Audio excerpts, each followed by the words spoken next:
చేయడం కూడా జరిగింది. మరి అలాంటప్పుడు మహిళలకు ఇంతగా పనికొచ్చే ఈ పథకాన్ని చంద్రబాబు గారు ఇంత సమయం ఎందుకు పడుతుందో సమాధానం చెప్పాలి. ఇవే కాకుండా చంద్రబాబు గారి సూపర్ 6 లో మిగతా పథకాలకు కూడా చంద్రబాబు గారు వెంటనే అమలు చేయాలని డిమాండ్ చేస్తున్నాం.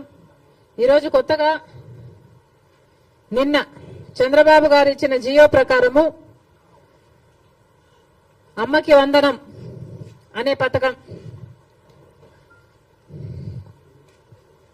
అమ్మకి వందనం అనే పథకంలో చంద్రబాబు గారు వాగ్దానం చేసినప్పుడు